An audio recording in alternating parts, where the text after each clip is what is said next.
Okay, well, I am here to introduce you to Lieutenant General Keith Huber. Some of you may have met him before or seen him. He was inducted into ODK last spring, and he's also spoken a lot on campus. He's very generous with his time. And I say I'm going to introduce him. If you've been to any of his presentations, he usually will pull the paper and not allow a formal introduction. And in fact, even today, he told me that I should not, he said it like that, you know, you do not have to introduce me. So I thought that I took that as you are not going to introduce me. But I said I wanted to give a little bit of a backstory. I'm not doing a formal introduction, but as students, I wanted to kind of talk to you about where he was when he was your age and when he was making the decision of where to go to school. He did go to West Point. He entered in '71 and just had his class reunion, class of '75. I think it was 2 weeks ago, with your reunion. But at that time, when he made the decision to go off to West Point, that wasn't his only choice. He was also accepted to other schools, including Ivy League Cornell. I've got that correct, don't I? I thought that I had this right. And he decided to go to West Point because his parents were so proud of him, that this was a decision that they were excited about and that they knew that he was giving his life for service. So he spent 4 years at West Point and then 38 as an officer. And when he left, he wanted to continue serving. If you've made that decision as a young person and spent the majority of your life in service, that doesn't just stop when you're out. So we met him here at MTSU, and he started working here last January. And his very first task, the very first thing that he wanted to do was hear from our veterans. He wanted to know what they wanted. So he didn't want to necessarily do what the administration or the faculty, even the president. He wanted to make sure that he understood the veterans. He is very much a soldier's soldier, very much someone who's interested in military families. We have our meetings on Monday, and the first thing he asks is, how is your husband? How is your son? So I think that you're going to see that, and I hope that colors what you hear from him today. All right, I'm going to turn it over to you, sir.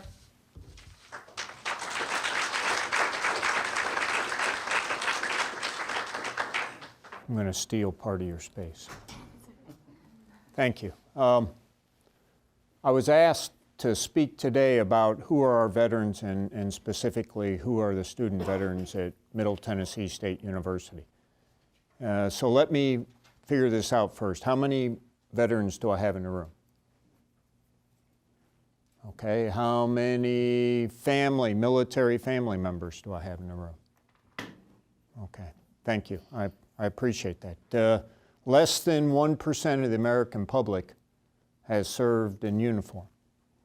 And to me, the heroes are our family members who far too often deal with a mother or a father trying to be both set of parents and growing up in your life and missing critical moments in your life, memories in your life that you'll never be able to replace. Before I talk about our student veterans, I think it's important that you understand where they came from. So, a military member is recruited into the military. They volunteer, they're recruited to join a military organization, and they take an oath to join. They raise their right hand and swear to defend the Constitution of the United States against all enemies, foreign and domestic, and to bear true faith and allegiance to the same. So if it hasn't hit them before then, that they're joining an organization that has a strategic global impact, it certainly hits them there. They enter an organization where then they are immediately trained. They have to be qualified to join this organization. So they're recruited, they take an oath, they learn to be part of a team. They build and lead teams. This is not an individual sport, and it clearly is not a spectator sport. It is an organization that is built around a commonality of purpose, a focus on mission accomplishment, an emphasis on sharing.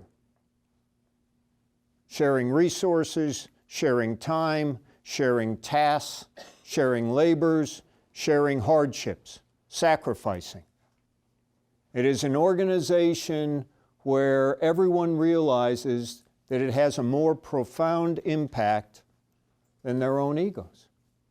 So when you look at our student veterans that are here, currently in the fall semester, I mean, they range from age 18, so that could be a military member who is currently on active duty, or in the National Guard, or in the reserves, or it could be a precious family member of a military member or veteran, all the way to 67. So we got 2 individuals at 67 that are working on their bachelor's degree. I mean, you want to talk about tenacity and persistence and resilience. One is a former soldier, and the other is a soldier's wife, and God bless them. I mean, they're walk-in sources of inspiration. Average age, 28.6 years. Your student veterans have traveled the world. They have been exposed to other cultures. They speak multiple languages. 95% of them have seen combat, and most likely more than one tour. They've seen combat in Iraq. They've seen combat in Afghanistan. And that brings with it a maturation. Those are the people that are in your classrooms. They're very focused on mission accomplishment. So while they're wearing a uniform, they're serving in a team that has a focus on mission accomplishment, a task that cannot be accomplished without everyone on that team working together. And their combat experience shows them how precious and fragile life is. The 2 years I spent in Afghanistan, I would sit down every month with all of my newcomers. So each month I turned over probably 125 to 150 people in my organization. My organization was, they called this critter a Combined Joint Interagency Task Force. So what's that mean? That means I had members of all the services of the U.S. Armed Forces. I had members of military organizations from other countries. I had diplomats, Department of State. I had CIA, I had FBI, I had DEA, I had NSA, I had NRO, I had civilian contractors. And my task was to ensure that there was an environment, an atmosphere, a culture that everybody could make a contribution to, that no one felt that they were outside of the organization.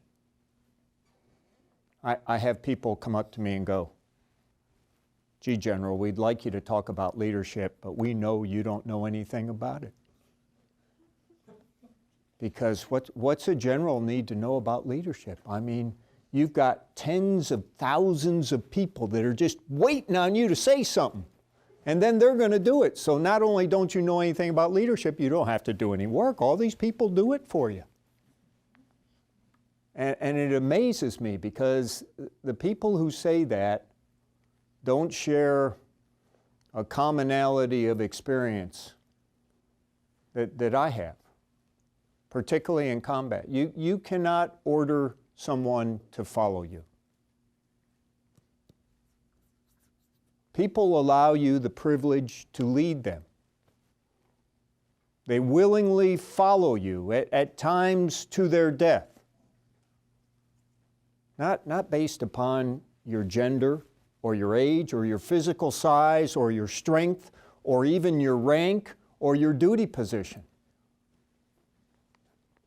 People follow you out of a sense of mutual respect and love that you have to earn every bloody day. And so you look at who your student veterans are. They have been in organizations where they have viewed the person to their left and right die. I get professors here that say, well, talk to me about PTSD. Gee, I'm concerned about student veterans in the classroom with PTSD. Say, okay, let's talk about that. First of all, it's post-traumatic stress. It's not a bloody disorder or a disease. And oh, by the way, if you limit your concern for workplace violence to men and women who have sacrificed everything to put on a uniform to defend you, why, you aren't paying attention. I think all of us, as responsible human beings, need to be able to distinguish the body language, the mannerisms, to determine whether or not there's a threat. And then we need to respond to that to take care of each other. I guarantee you, a veteran will respond to a threat because that's their culture. Because they come out of an environment where they're all focused on a task which all of them must complete for the team to be successful. And they're accustomed to taking care of each other. They're accustomed to an environment of unconditional trust. That when I look you in the eye and I tell you I'm going to do something, if I'm alive, it gets done. And we'll talk more about that because the transition is horrific when you come out of uniform. So I would sit with all my newcomers and I go, okay, I got it, I'm the guy in charge. I was the oldest guy in uniform from any nation in Afghanistan. And I go, okay, I've been wearing a uniform longer than the majority of you have been alive, but so what? Let's focus on our commonality. We all have people who love us. We're all here in Afghanistan. The majority of you couldn't figure out where we are in this base camp on the map. The majority of you don't understand the culture, you don't speak the language, and you're a little bit hesitant to accept the reality that people are here every day trying to kill you. Because you go, boy, that makes me feel a little bit uncomfortable. Well, it should. So our commonality, regardless of our age or our experience or our service or the organization that we used to belong to, is we're all here together.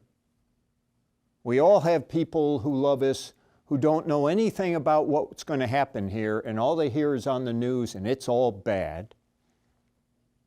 So you need to reach out to those people. Because if you knew that tomorrow was your last day, how would you conduct yourself? Who would you call? Who would you write? Who would you ask forgiveness from? Who would you give forgiveness to? And if you find yourself really making a huge correction in your human character, in your human dimension, in the way you conduct yourself, then you need to think about that. Because the fact was, tomorrow might be their last day. And far too often it was. And how do you deal with that? So I would look every man and woman in the eye and I go, okay, this is not my expectation. This is my demand. This is my commitment. That every one of you need to be mentally and physically prepared to lose part of your soul and take somebody's life to protect the person to your left and right. Because you will not forgive yourself if you fail to act because you're afraid, and you fail to act because you didn't prepare yourself mentally and physically, and the person to your left and right died because of your inaction, you will not forgive yourself for that. And I promise to you, my commitment to you is I will do the same for you. And the more senior you become, the more tempted you may become to accept the perks or the accolades, to allow people to isolate you from the men and women that you serve. They don't serve you. Of my 38 years on active duty, I spent 14 at the rank of a general officer. I am clearly not somebody I would have promoted to general. You know, some of you out there agree with me. You're going, wow, if this guy's a 3-star, I could be a 5-star tomorrow. Somebody check his ID card. You know, I'd always say to my Navy admirals particularly, I go, you know, I always wanted to be in the Navy and get promoted to be an admiral, but I know they got higher standards, so okay. You know, people do get promoted out of curiosity. I'm a breathing example of that, and that's okay. But I'm much more comfortable being a soldier than I am being a general officer. So you have to establish that commonality in the military. Now all of a sudden, you leave the military. Wow. What a change. Regardless of what vehicle you use for that transition. What a change. Because quite bluntly, the military has always held themselves and continues to hold themselves to a higher standard of personal conduct than the society they protect. That's a bit discouraging. And so, when I left Afghanistan, I was in charge of tens of thousands of people. I had a $960 million budget. I talked on a weekly basis to presidents of countries. I briefed the Secretary of Defense and the Chairman of the Joint Chiefs weekly. And then I retired. And I still, to this day, admit, because it's the obvious truth, that I am not proficient in loading and unloading my wife's dishwasher. But I am trainable. I am just slow. So you look at people that go through this transition. And it's very difficult. I don't care how long you've been in uniform, it's very difficult. But let's just go back to our student veterans, okay? 28.6-year average. And all of a sudden they're using the education benefits that they have earned in service to our nation, and they come here. And so they're probably older. They clearly have more world experience than anybody else in the room. And a lot of them talk to me and go, gee, Professor is talking about this place on the ground, geography-wise, or talking about this person, or this culture, or this conflict, and I lived that. So can I raise my hand and make a comment without the professor viewing me as being disruptive or disrespectful, or do I dare say anything? And my answer is always absolutely. To enrich that discussion. I mean, my absolute appreciation and admiration for people who have achieved high levels of intellectual degrees. It's probably fairly difficult to spend that time researching and writing and reading, and then being able to have the time to apply that knowledge. And so I have deans of this university go, gee, I've done all this research, but you've got the practical experience, so how do we combine that? And in my mind, you always use a buddy team approach. I mean, you have the intellectual concept and research and the theory. And then you pull in somebody who goes, okay, here's a couple case studies, here's a couple vignettes that applied that theory. How do you think you would have handled that in that circumstance? Well, without being threatening or disrespectful, I remember being in the 101st in Desert Shield and Desert Storm. And the 101st conducted the largest and the longest air assault in the history of war when we went into Iraq. And I remember when we came back, and I was a major, I remember that I was selected to sit on a panel to go to Harvard. And they were doing a study on war. So they go, you know, let's talk about this. And so this was 91. And you know, we all have images. We all have perspectives. You know, when you walked in here, those of you that I didn't have the privilege to meet before, and you heard that there was going to be an Army 3-star in here, why you walked in here with some picture in your mind, you know, some expectation as to what I'd look like, what I'd dress like, what I'd sound like. I part my hair down the center, you know.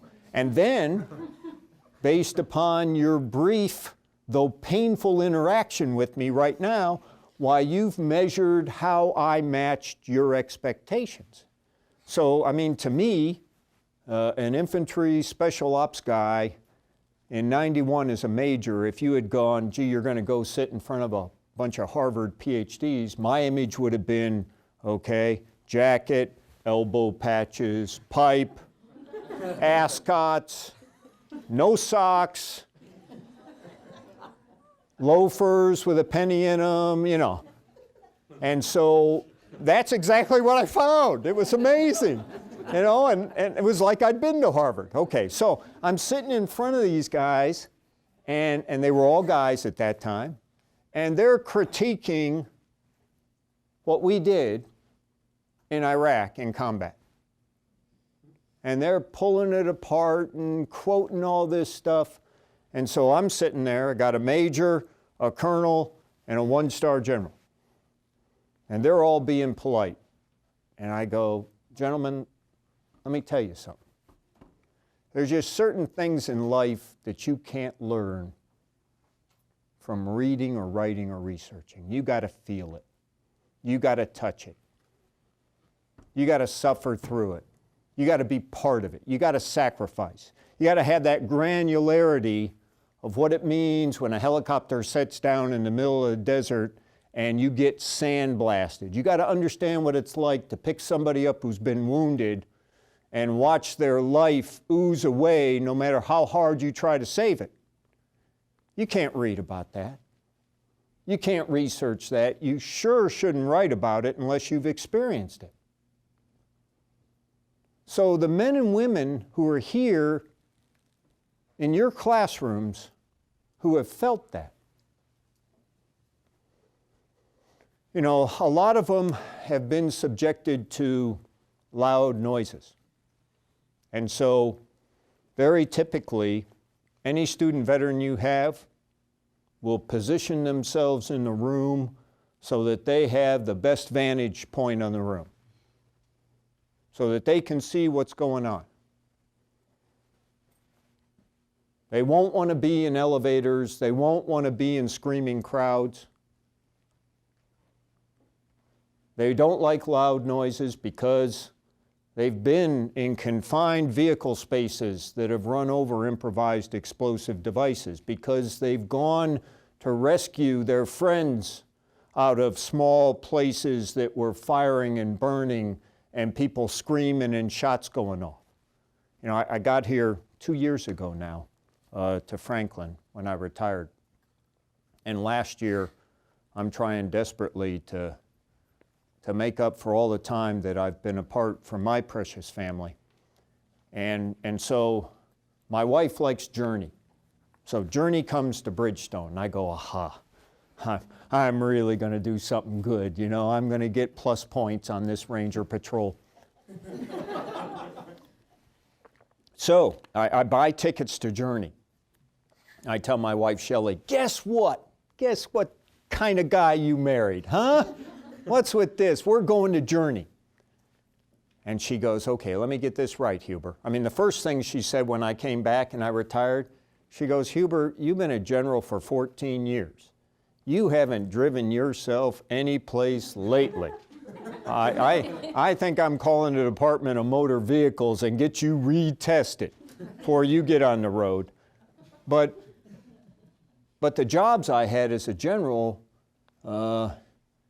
typically were at high risk enough that I was afforded the humbling privilege of a security detachment, of men and women whose only job was to take a bullet for you. And so I tell her we're going to Journey, and she goes, let me get this right. You just came out of 2 years in Afghanistan. Every place you went, you had 14 men and women armed to the teeth, ready to kill or die for you. And now you're going to go into a stadium with 14,000 people standing up, screaming and yelling. You're really going to do this? And I go, wow, now that you say, should I go armed? She goes, no, do not carry your pistol. I say, okay, it's just a demonstration of my affection for you, but it was hard. It was hard. I mean, I go to our football games now, and it's hard because they don't want to be around yelling and screaming. I mean, I got a dear friend, a young lady, 10 years as a Marine. She was in Iraq in an up-armored Humvee. They ran over an improvised explosive device. She lost both her Marines. She had a traumatic brain injury, 4 screws in her head. She goes to Afghanistan, and a little Afghan girl comes at her as a suicide bomber, blows herself up, kills 2 more of her Marines. Whenever she's around children, whether they're laughing, screaming, playing, she gets really, really anxious. And she's trying to work through that. So, you know, in my 2 years in Afghanistan, and my wife had been through me being in combat before, but in my 2 years, I was home 11 days the first year, and then the second year, my mother died. So I was with my family less than 3 weeks during a 2-year period. And when I came back home, my wife looks at me and she goes, Huber, I don't know who you are. You know, and I wanted to say, I'm the same guy I was when I left. But I wasn't. And so as you look at your student veteran classmates who have been in combat, and combat means different stuff to different people. I mean, every time I've been in combat, it's been in a different circumstance. I've been a different rank, I've had a different duty position, it's been a different country. Even when it's been the same country, it's been a different location. I mean, the commonality was whether or not I felt I would have the moral courage to do the right thing. And particularly when I sent people on mission that I knew the likelihood that some of them wouldn't return. And then when that occurred, I always wondered, would I have the courage to ask people to do things knowing that they'd die doing it? You know, the courage that most people reflect upon who haven't been through it is the courage on the battlefield of your own individual action. I have yet to meet anyone, to include Medal of Honor recipients, that would go, gee, what I individually did, what my response was on the battlefield was courageous. They go, I did what the person to my left and right would have done for me. I did what was necessary to protect my fellow soldiers. In my experience in combat, you don't die in combat for the flag or for democracy or even for your precious family. You willingly give your life for the person to your left and right, because that's what they expect and that's what you expect and that's what you're willing to do. So you start to get a feel, whether it's been 4 years or 40 years, this transition into an organization and a lifestyle that is absolutely different. You come out of an organization where your day is fairly well organized, where you may have limited times to make a decision, where people might tell you what you're going to wear in the morning and what time you're going to get up and when you're going to eat and where you're going to go. So by any stretch of the imagination, it's a fairly organized day. And then you walk into the civilian world and you walk into an academic environment, perhaps because you're still sort of shell-shocked that you're no longer wearing a uniform. I mean, even I, after 38 years, 2 months and 22 days is what my paperwork said, of wearing a uniform, going, okay, I'm trying to unload the dishwasher properly. I'm not being successful, but how many times do I have to do it? And what else is there to do? And having all sorts of offers to do stuff that I didn't feel was honorable. Until I found an opportunity to help student veterans understand the complexity of the VA system, their benefits, to help others understand what veterans and student veterans are going through. I think it makes me feel like I'm giving back. You know, I remember when I got the phone call in Afghanistan, and the call was, hey, you know, you're doing a great job, God bless you for your sacrifice, but timing isn't right, and you're not going to be a 4-star. And my response was, well, thank you for the privilege to have served 38 years of my life. I mean, how can you say anything else? How can you not appreciate the opportunity, the privilege to serve? I had no idea that the transition would be this hard. I don't think I will ever transition. If you were to ask me what the hardest thing is for me, it's my inability to fix stuff.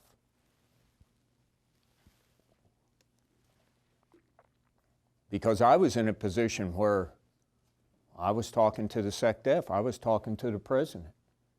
If stuff was broken, I was getting it fixed. And so now I give advice. It's a bit different. It's a bit different. It doesn't seem to have the oomph behind it that my advice used to have. But it's a different environment. And I will tell you that the commitment that this university has made, the commitment that President McPhee has made to select Dr. Miller as the director of our Veterans Center, to dedicate 2,600 square feet, $329,000 to build and equip a Veterans and Military Family Center, which will be the largest and most comprehensive in the state of Tennessee, and as I travel around the nation, is equal to anything else I've seen. That is a huge commitment on behalf of this university. The concept of this university of being true blue, those human characteristics, those qualities of character, mold exactly into the military culture, fit so nicely into how we all should recognize how precious and fragile life is, and how we should try to be better human beings every day, how all of us are students of life, that we can learn and teach at the same time from the people that we have the privilege to interact with. I mean, the more senior you become, the larger the organization you're in charge of, you better recognize really quickly how little you know. And you got to stop being uncomfortable with, gee, I got to be able to do everything you can do and better. Or I'm going to make sure you don't do it as well as I do. I mean, you got to get beyond your ego And you have to develop a service approach to life. We are here to serve and encourage those who have skill sets better than yours and different than yours. I mean, so I was going to have 100 slides and give a quiz. I said I wasn't going to do that, but I got a quiz right now. So here's the quiz question. I want everybody to raise their hand who got up this morning and said, let me come into Honors College and show everybody what an idiot I am. Wow, okay.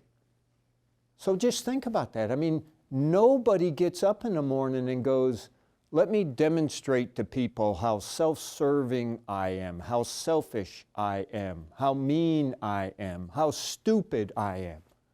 And our collective task is to take a group of human beings with diverse backgrounds and set the conditions so that everyone can make a contribution, so that everyone can have a piece of that team's success, and to not be threatened or intimidated by people who are smarter than you are. Wow, you should embrace them. You should go, you're going to make my team better. This is what I tell employers when I go, you should hire veterans. They go, yes, General, we should hire veterans. And I go, okay, why? And they go, well, we should hire veterans because we owe them. I go, okay, I agree with you. For men and women who are willing to leave everything behind, their family, their friends, their car, their apartment, their pets, leave all of that behind and travel to places where they can't find them on a map and they can't speak the language and they don't understand the culture and people try to kill them. You owe those people. I absolutely agree, but that's not why you should hire them. So why should you hire them? Well, I should hire them because I should have gone to Vietnam. I should have gone to Desert Storm. I should have, after 9/11, gone into the military. I feel guilty, so I'm going to hire vets. Okay, you probably need to talk to a medical professional about that. But that's not why you should hire them. You should hire them because they're going to be your best employees. You should hire them because you can train them to do anything, but they bring with them the characteristics you can't train. They bring with them discipline and candor and honor and responsibility and accountability. And when you ask them where they see themselves 5 years from now, they'll look at you and go, with your job. You should hire them because they'll make your organization a better organization. That's why you should hire veterans.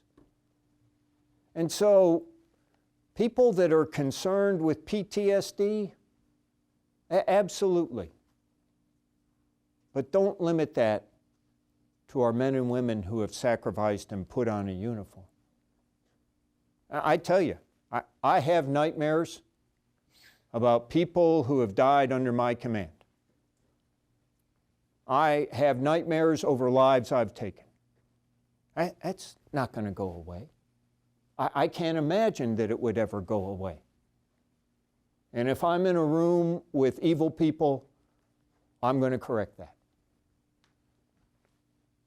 But hopefully, no veteran, based upon a flashback, based upon loud noises or crowded areas, is then going to start harming innocent people. But it is a very frightening. I mean, I deal with veterans all around the world. I get phone calls from veterans that go, gee, I just came out of the VA hospital. They gave me some medicine for my anxiety. I had a bad reaction to it. I became extremely claustrophobic. I'm trying to crawl out of the window of the vehicle while it's moving. That fortunately they weren't driving, but I mean, it's still bad. Veterans want veterans to take care of them. They want to be able to have a commonality, and they don't talk about it. I mean, you ask me, what did I do? I'll go, I was in the Army. And you go, okay, let me pull on your tongue. What'd you do? I was a soldier. Okay, Huber, you're really getting boring here. Okay, what'd you do? I did whatever I was told to do to the best of my abilities. you know, and maybe you'll get out of me, I'm an infantryman and I'm a special ops guy. But I don't talk about it. When I retired, my 33-year-old son gave me a leather-bound ledger with blank paper in it. Said, Dad, and my son was a soldier in the 101st. Said, Dad, will you write down some of the stuff you've done? My wife, my daughter, my son, my grandsons, you know, they look at my uniform, they go, what's this, what's that? I say, okay, that means that you were in that country. That means that somebody thought you did something right. That means that people tried to kill you. You know, that means you've been along around time. Yeah, but I don't. And you know, my father was in World War II. My grandfather was in World War I. They never talked about it. But being in an environment where you know people have gone through the similar experience, and you know that if you want to talk about it, they'll listen. That's what this Veterans Center is going to be. To me, as an infantryman, it's going to be a patrol base. I'm going to go in there and throw this 150-pound ruck off my back. I'm going to grab a MRE meal ready to eat. I'm going to get a sip of water. I'm going to sit down. I'm going to talk with people that were on that Ranger patrol with me. I'm going to talk about what we did right, what we did wrong. I'm going to look to Dr. Miller as my patrol leader, and she's going to go, okay, Huber, you can sleep for 3 hours, and then you're going back out on patrol, and here's the machine gun, and oh, by the way, I'm going to train you how to do that, and get out of here. And you can ask any bloody question you want. So we're going to have the academic certifying officers in there. We're going to have the vet success on campus that connects into the VA. We're going to have a VA mental health counselor in this center. The first of its type in the nation. And in fact, the VA is willing in the future to put a clinic here on campus. So this is a huge commitment by this university of what they're doing for our student veterans and their families. And I ask you for your consideration as you go through classes to seek out these student veterans and to understand that, you know, they're not being odd or strange when they want to position themselves in certain places in the room, and don't expect them to jump into the elevator when it's packed full or go into the phone. We don't have phone booths anymore, do we? Okay, so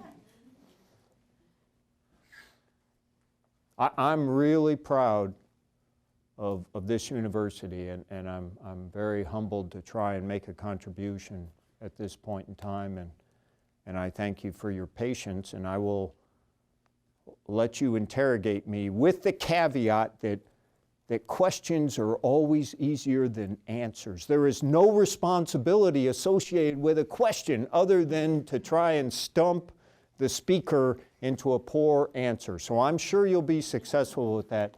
What questions might I answer? Please, sir.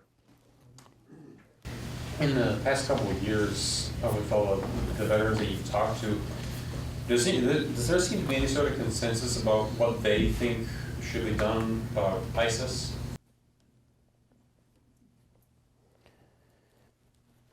I haven't had that discussion with any of my fellow soldiers. I get asked by senior people in government fairly frequently about how do you get rid of ISIS? And to me, it's the same terrorist question regardless of where the base is. I mean, my experience tells me you can't kill all the bad guys. So until the local population, I mean, this is Special Forces 101, this is counterinsurgency. Until the local population is willing to go, enough is enough. Because the bad guys can't exist without support from the local population, whether that is forced support or not. Somebody always sees them move. Somebody always knows where they go to bed at night. Someone always knows where they come to get resupplied.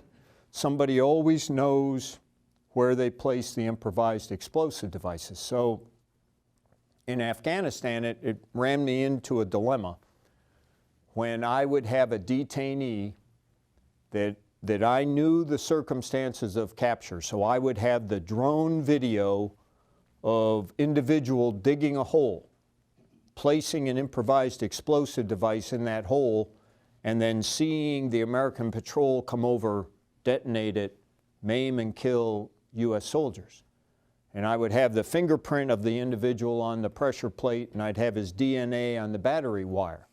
And so this person would be detained. And I'd have people come and go, we want you to release this individual to show good faith. Why we show good faith to our enemy is beyond me. Show good faith and begin negotiations.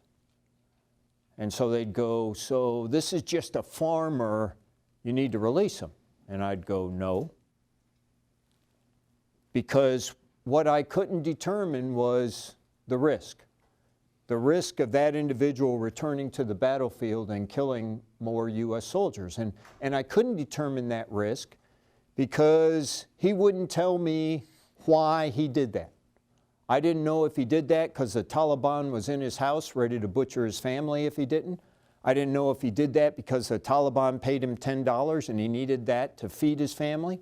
I don't know if he did that because a US airstrike inadvertently killed some of his family.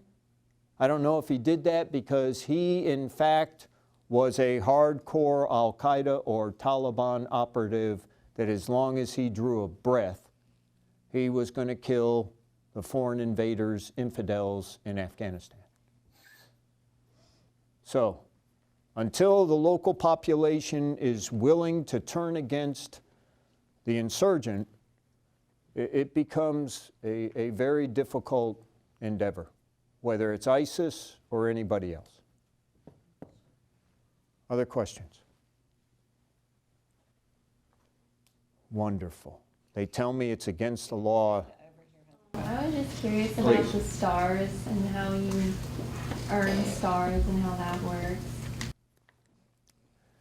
So they're at the 1 and 2 star level, it's a selection board. So for 1 and 2 star, you got 22 general officers that sit on a selection board. And for 1 stars, normally every year they go through about 3,500 files to select 32 or 33 people to go from full colonel to 1 star. And then normally 60% of your 1 stars don't make 2 star. When you go into 3 and 4 star, you are then selected by the Secretary of Defense and recommended to the President, who recommends you to Congress, who then confirms you, but it's only for a duty position. So they talk about appointing you to 3 and 4 stars. So some people will tell you that being a general officer is very political in nature. There are general officers who, unfortunately, in my mind, enter political discussions, but the rank itself, I mean, even now, I've been apolitical as a general officer. I vote both sides of the political parties. I vote for the human being. I don't care what the party is. And I get people that say, gee, we want you to enter politics, and I go, no, thank you. But I still won't criticize those people that our nation elects, however bizarre that process seems to me. Okay, I can't take you hostage. Yes, sir, please. You mentioned that a lot of veterans don't want to talk about their past. What should we as non-veterans talk with them about? Yeah, great question. I think I'd start the discussion with, how's your transition going? You know, what's hard for you since you left uniform? I mean, it's a very thoughtful question, because typically people start out with, okay, you know, what's the weather? Where do you live? Do you have a family? Are you married? What'd you do? Gee, I was in the Army. You know, gee, did you ever kill anybody? Were you in Iraq? Were you in Afghanistan? Were you wounded? You know, do you have PTSD? I mean, and all of those are logical questions, but they're the exact questions that veterans fear. You know, that makes you want to go, really, thank you. So your very considerate approach would be, if you know someone is a veteran and has left uniform, is, you know, how's your transition? What's tough? What's different from the military? Do you miss the military? I mean, people ask me that all the time. Do you miss the military? And I go, absolutely. I miss being a soldier. I miss helping soldiers. And I'm trying to make our student veterans, I guess, my soldiers again. I think we're about out of time. Boy, I'm about out of steam. Go ahead, sir. Just a quick question. You talked a little bit about that unconditional trust that a soldier will put into someone who's over them, and it prompted me to think, I'm in a group project situation right now, and I'm the group leader of the project, and both the individuals in the project with me are veterans, and I didn't even think about that until this moment. And I noticed that unlike most group projects, I don't have to do much. Because as soon as they realize what needs to be done, they'll query whether or not that is what I want. And they both got me on age and probably intellect in several other areas, but they still want to make sure they're not stepping on my toes. Right. And is that typical for most of your students? Right. I mean, it really gets into the informal leadership piece of this. I mean, and you see it very typically amongst special forces people, that you're on a small team, you're all different ranks, but nobody pays attention to the rank. You look at who's got the skill to accomplish the mission, and you all pull together to do that. So the fact that your student veterans are, okay, what's the task at hand? And they got it. You know, somebody's assigned the role as the leader, and they don't take offense at that. They just want to make everybody successful. It really is the concept of building and leading teams, and then you walk into an environment where everybody is so compartmentalized, and they either refuse or they would never consider sharing information, let alone resources or space or money. It's like, this is all mine, and it's a very dysfunctional organizational approach to life, but I understand why it's done that way. But it certainly doesn't encourage people to make extraordinary contributions. It doesn't encourage people to sacrifice when they don't view the organization or the leadership as being willing to sacrifice. Colin, that's my job so easy. Everybody's a veteran. So I had this one employee, I'll ask something, and he's like, already done, ma'am. And I'm like, of course it is. You know, you're a veteran 22 years in. Of course it is. So thank y'all. I hope that you've enjoyed today's presentation. And